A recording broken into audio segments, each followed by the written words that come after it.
आईनी सुरुवात केली की हो. नेमकं घरात असं काय घडलं की आईला वाटलं की हां ही जादू या हातात आहे. तर लहानपणी बाबांना गायचा खूप शौक आहे. तर हं. लहानपणी त्यांचं गाणं ऐकून कोणत्यातरी बॉक्स किंवा टेबलवर काहीतरी वाजवायचं हं. आणि ते गाण्यासोबत एकदम प्रॉपरली मॅच व्हायचं. ओके. तर त्यामुळे मग आईनी ते बघितलं आणि आईनी बघितल्यानंतर सांगितलं की ह्याला काहीतरी एक इन्स्ट्रुमेंट शिकवणं जरुरी आहे. अच्छा. आणि तिला मग वेस्टर्न इन्स्ट्रुमेंट कोणतंही नको होतं. तिला हवं होतं की तबलाच शिकावं. आणि मग जेव्हा तू 5 वर्षाचा असताना पहिलं शिक्षण कोणाकडे घेतलंस, कशी सुरुवात झाली, तो दिवस कुठला होता, काही आठवतं? तेवढं नाही आठवत, पण सौदीला असताना माझे एक गुरु होते.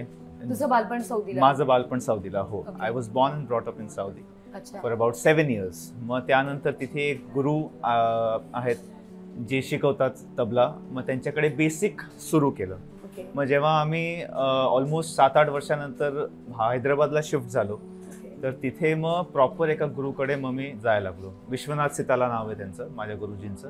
तर त्यांच्याकडे मग गेले, तेव्हापासून शिकतोय त्यांच्याकडे. आजही त्यांच्याकडेच जातो.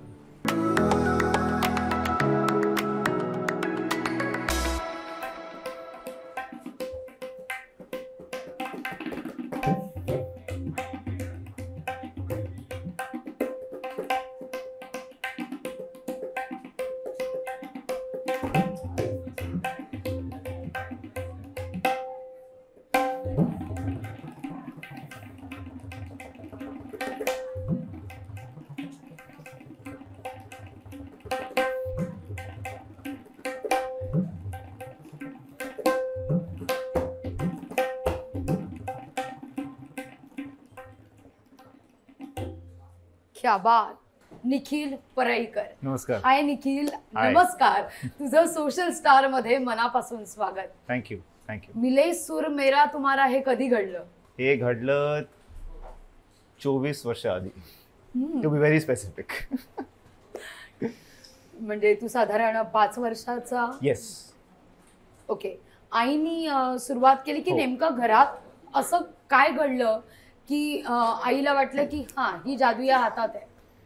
तर लहानपणी बाबांना गायचा खूप शौक आहे. तर हं. लहानपणी त्यांचं गाणं ऐकून कोणत्यातरी बॉक्स किंवा टेबलवर काहीतरी वाजवायचं आणि ते गाण्यासोबत एकदम प्रॉपरली मॅच व्हायचं. ओके. तर त्यामुळे मग आईनी ते बघितलं आणि आईनी बघितल्यानंतर सांगितलं की ह्याला काहीतरी एक इन्स्ट्रुमेंट शिकवणं जरुरी आहे. अच्छा. आणि तिला मग वेस्टर्न इन्स्ट्रुमेंट कोणतंही नको होतं. तिला हवं होतं की तबलाच शिकावं. अच्छा, असं का?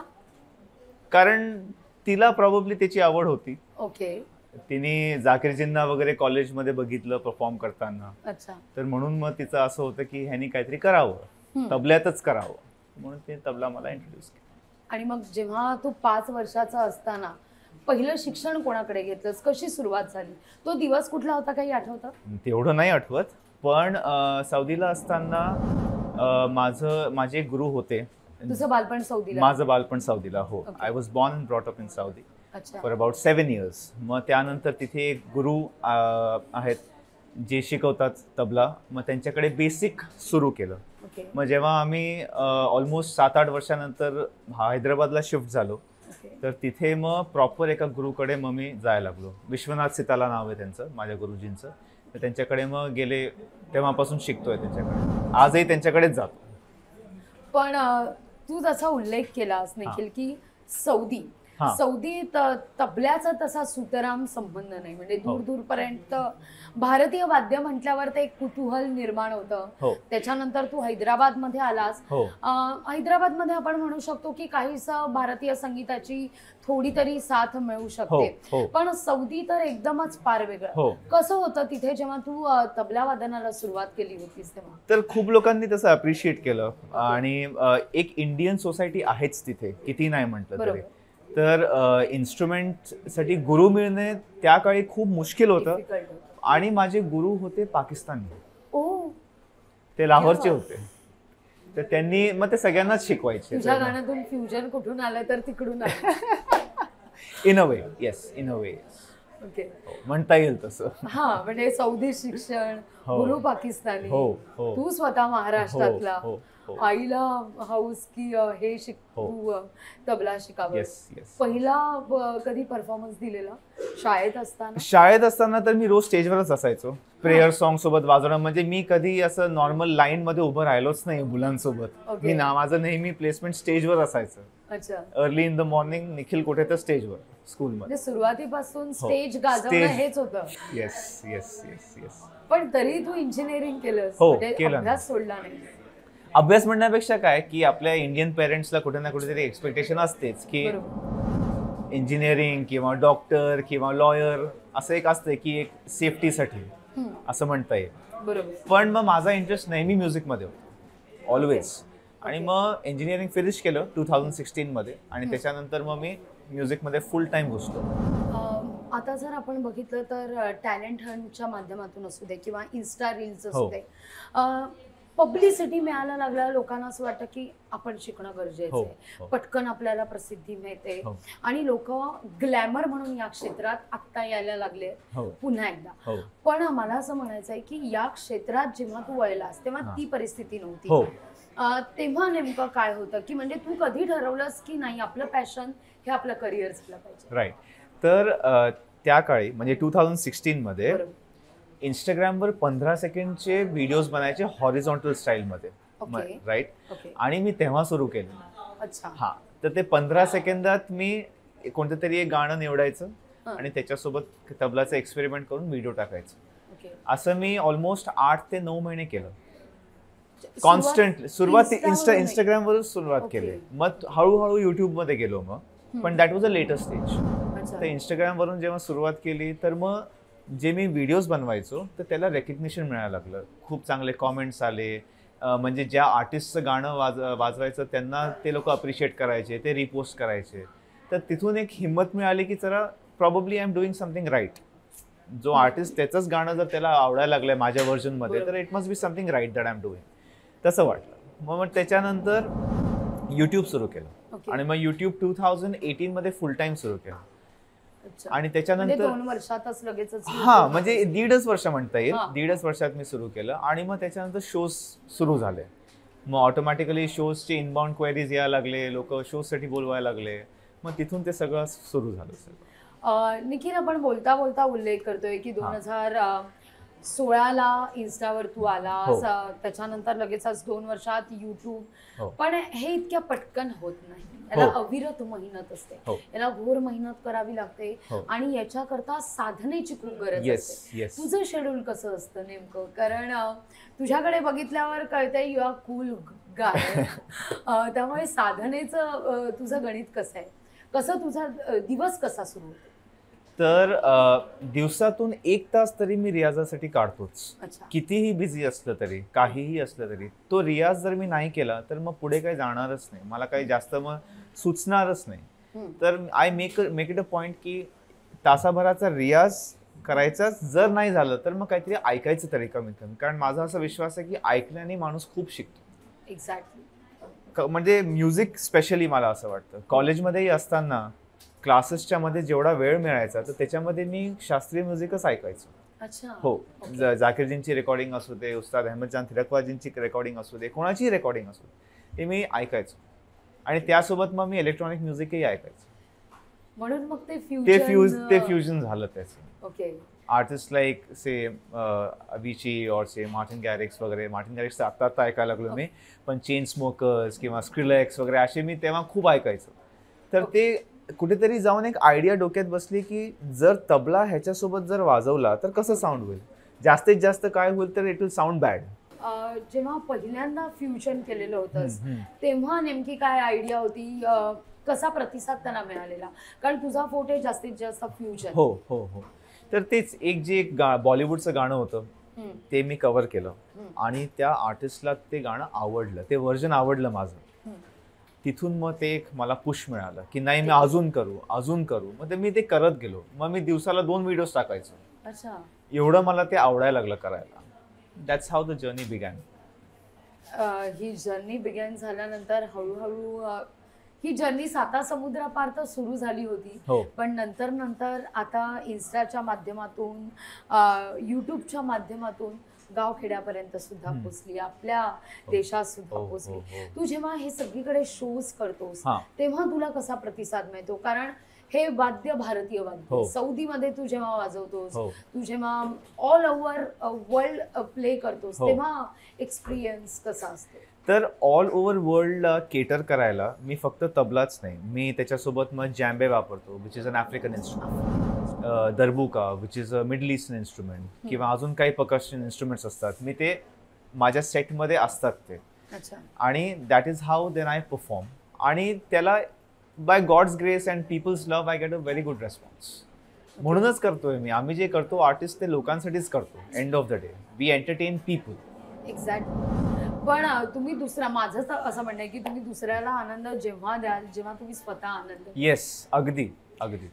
त्यामुळे तू स्वतः त्याचा इतका आनंद घेत हो, असशील, हो. त्यामुळे तो लोकांना सुद्धा तितकाच आनंद मिळतो.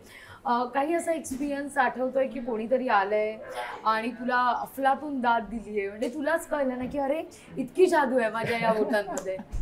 हो, म्हणजे इंटरनॅशनली परफॉर्म करताना काय होतं युजली की त्यांना कळत नाही की तुम्ही म्हणजे करताय काय, वाजवताय कसा तुम्ही.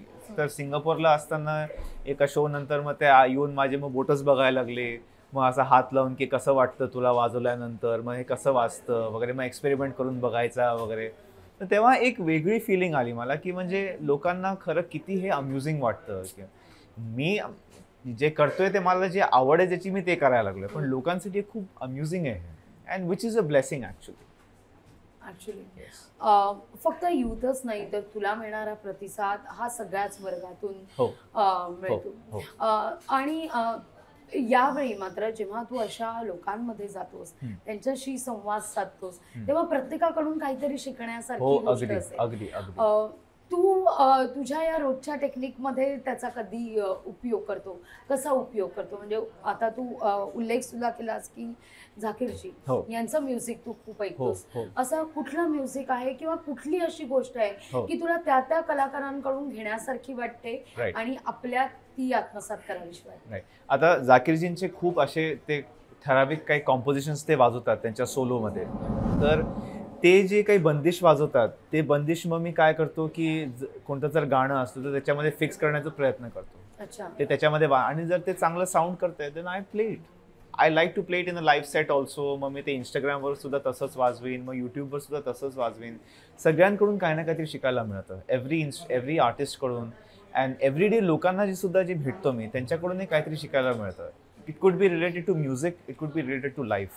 पण I am sure today even I can learn something from you also. That's how I do. संगीताला कुठलीही भाषा नसते आणि सीमा सुद्धा नसते, हेच निखिलशी बोलताना आज लक्षात येत आहे. सुरुवात तुझी पाकिस्तानी गुरूंबरोबर झाली, त्यांच्याकडून तू बरंचसं शिकलं आणि आता हैदराबादी गुरु तुला लाभलेले आहेत, हैदराबादमध्ये तू शिकतोयस. त्यांच्याकडून तुझं शिक्षण कसं आहे? म्हणजे तुझं आणि गुरूंचं बॉन्डिंग कसं आहे?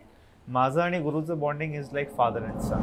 म्हणजे जर काही चूक केली तर ते रागवणार, जर काही चांगलं वाजवलं तर त्याची दाद देणार आणि नेहमी अवेलेबल असतात माझ्यासाठी. मी कधी ते कितीही बिझी जरी असले तर त्यांना कॉल केलं, सर मला इथे थोडंसं मला कन्फ्युजन होतं, तर ते बरोबर टाईम काढणार तेवढे 5-10 मिनिट आणि मला समजवणार. आता एवढं जाणं होत नाही त्यांच्याकडे, पण बिकॉज ते आता थोडेसे शिफ्ट झालेत हैदराबादमधून. पण कधीही कॉल करा, ही इज ऑलवेज देअर. तर त्यांच्याकडून हे शिकायला मिळतं की यु नो इररिस्पेक्टिव्ह डिस्टन्स असू दे की काही असू दे, there is always a guidance. Exactly.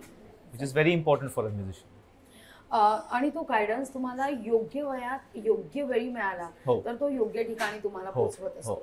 तुझी सुरुवात झाली ही बालपणापासून. कसं होतं तुझं बालपण? एकूणच सौदी मधलं कसं वातावरण होतं? सौदी मधलं वातावरण असं होतं की मी ह्याचा ट्रिपल साईज होतो. मी खूप असा जाड आणि वगैरे असं होतो मी. आणि तबला वाजवताना म्हणजे एकदम असा गणपती बाप्पा दिसायचो मी. That's how it used to be. पण म्हणजे इव्हेंच्युअली मग कसं झालं की जेव्हा आम्ही इंडियाला शिफ्ट झालो वगैरे तर खूप डिफरन्स होता इकडच्या वातावरणमध्ये आणि इंडियाच्या वातावरणामध्ये. तर थोडंसं शिफ्ट व्हायला जरा वेळ लागलाच. आणि मग पण एक गोष्ट हे कळाली की इंडियामध्ये अजून एक्सपोजर आहे म्युझिकसाठी, अजून म्हणजे चांगले गुरु भेटतात तुम्हाला, जर तुम्हाला खरंच जर शिकायचं असेल तर दॅट्स हाऊ मग आम्ही इव्हेंच्युअली मग माझं ट्रेनिंग रिगरसली मग क्लासिकलमध्ये सुरू केलं. पण सौदीमध्ये कसं होतं की चला काय कुठेतरी एक मार्गदर्शन करायचं, कुठेतरी एक सुरुवात करायची, मग ते तसं सुरू केलं. आताचा युथ क्राऊड जो आहे तो हां. बऱ्याचदा क्लासिकल म्युझिककडे थोडा कमी वळताना दिसतो. एकतर आयदर टेक्नो, फ्युजन किंवा मग आपण म्हणूया सुगम संगीताकडे हो. जास्त हो, हो, हो. युथ हो, क्राऊडची कल आहे किंवा ओघ आहे आपण म्हणूया. तू क्लासिकल मधून सुरुवात केली. काय वाटतं तुला जेव्हा तू हे सगळं चित्र बघतोस तेव्हा? क्लासिकल तर आपला बेस आहे हो. आणि आपण बेस कुठेतरी विसरतोय, हो. आपण त्याच्यापासून दूर जातोय. काय वाटतं तुला? मला नाही वाटत आपण खरं असं दूर चाललोय, कारण classical music is music, end of the day, right? तर असं सेपरेटली मी हे नाही म्हणणार की आपण सगळे क्लासिकलपासून दूर होतोय. मी क्लासिकलच्या जवळ आहे, मी फ्यूज करण्याचा प्रयत्न करतो आणि लोकांना आवडतंय, राईट? तर ते त्यांना असं नाही की त्यांना त्याची आवड नाही आहे वगैरे. पण हां, मला मान्य हे आहे की इलेक्ट्रॉनिक म्युझिक टुवर्ड्स एक जास्त यंग क्राऊड स्पेशली त्यांचं जास्त तिथे इन्क्लिनेशन आहे वगैरे. पण आता जर तुम्ही इंस्टाग्रामवर जर बघितलं, सध्याचे जे रील्स चालू आहेत, तर त्याच्यावर जे ऑडिओज वगैरे जे सुद्धा जे ट्रेंड व्हायला लागलेत, परत तो एक त्याच्यामध्ये क्लासिकलचा एक ट्रेंड परत आलाय. बरोबर. काही असे गाणे आहेत ज्याच्यामध्ये क्लासिकल टच आहे किंवा सेमी क्लासिकल जरी टच असला तरी ते आता ट्रेंड व्हायला लागले, कारण लोकांना ते आवडायला लागले. लोकांना ती एथनिसिटी ऑफ म्युझिक आवडायला लागली. ते येतं परत eventually. Old is gold. Old is gold, it always comes back. आणि शेवटी तो आपला बेस आहे. हे क्लासिकल म्युझिक जेव्हा तू साता समुद्रापार वाजवतोस तेव्हा मात्र तुला नेमका कसा प्रतिसाद मिळतो? आपल्या संगीताविषयी जेव्हा साता समुद्राबाहेरची माणसं आपुलकीने बोलतात तेव्हा नेमका काय अनुभव असतो? खूप बरं वाटतं, बिकॉज तिथे मी हे बघितलं की लोकांना खरंच ह्याची कदर आहे, क्लासिकलची खरंच कदर आहे. आणि जे दिग्गज आहेत आज जे आणि जे होऊन गेलेले आहेत त्यांनी ते मेक शुअर केलं की हे लोकांना असं वाटावं ह्या म्युझिकबद्दल. जाकीरजी असू दे, पंडित रविशंकरजी असू दे, खूप दिग्गज तसे खूप आहेत. Everybody has played an important role in making sure that the people overseas also appreciate our music.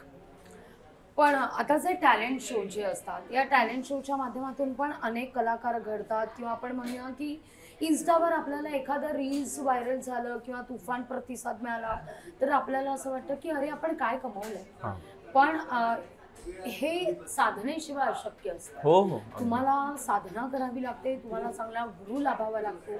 अशा वेळी तू अशा व्यक्तींसाठी तू काय सांगशील की मेहनत केल्याशिवाय याला काही गत्यंतर नाहीच. मेहनत आणि कन्सिस्टन्सी एक्झॅक्टली खूप जरुरी आहे.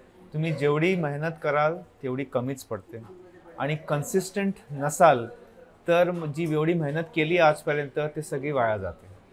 So very important to maintain a balance between hard work and consistency. खूप जरुरी आहे. आणि हे माझं सगळ्यांसाठी, सगळ्याच फील्डच्या लोकांसाठी आहे की कन्सिस्टन्सी आणि हार्डवर्क, पण त्यातल्या त्यात म्युझिकमधले जे तुम्ही म्हणाला साधना, ती करणं जरुरी आहे. असं बऱ्याचदा कधी होत असेल ना की एखादा कॉन्सर्ट आहे, कुठेतरी तू एखाद्या ठिकाणी गेलायस, आपण म्हणूया की पर्सनल लाईफमध्ये अनेक गोष्टी घडत असतात आपल्या आयुष्यात, पण अशा वेळी आपल्याला एखाद्या महत्त्वाच्या कॉन्सर्टमध्ये जावं लागतं आणि तिथे आपल्याला कॉन्सन्ट्रेट करावंसं वाटतं. मग तेव्हा निखिलचा फंडा काय असतो? निखिल काय ठरवतो?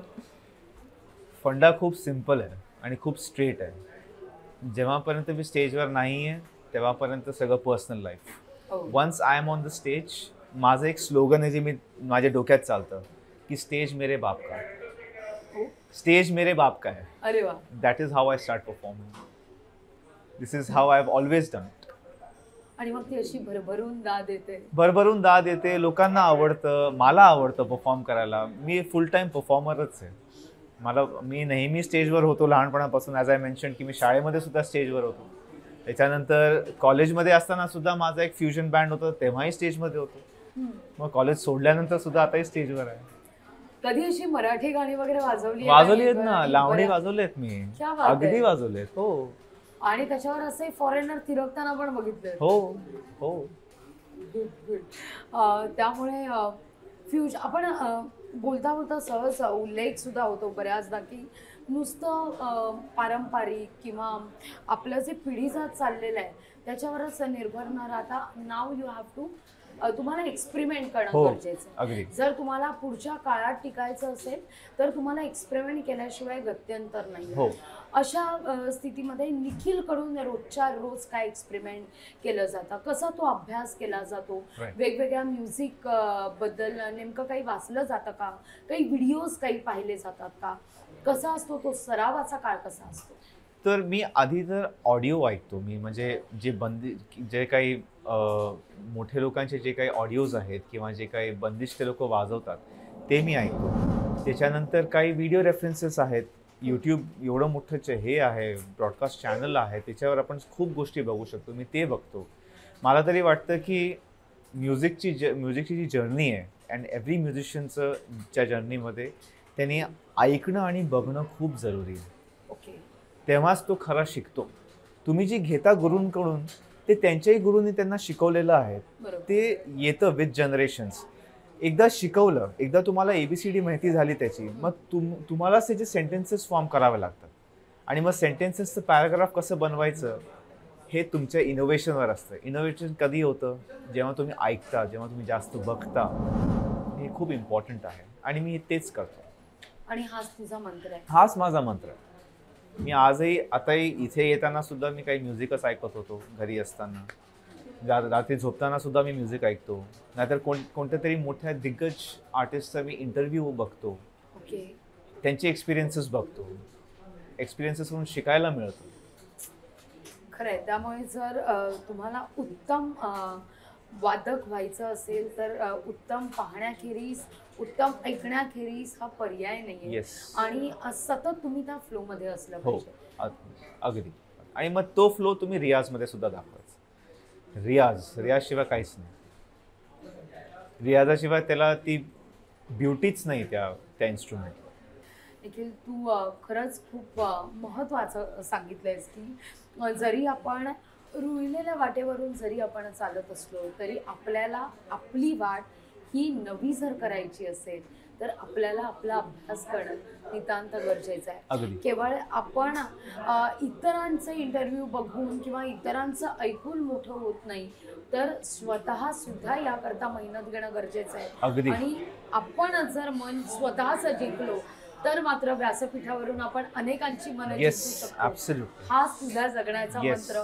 तुला असाच पुढे नेत जाऊ आणि उत्तरोत्तर आम्हाला निखिल अशा वेगवेगळ्या मंचावर बेस्ट परफॉर्मर म्हणून दिसत राहू. थँक्यू. आज तू सोशल स्टार मध्ये इथे आलास, मनमोकळ्या गप्पा मारल्यास, त्याबद्दल तुझे मनापासून आभार. Thank you so much. थँक्यू.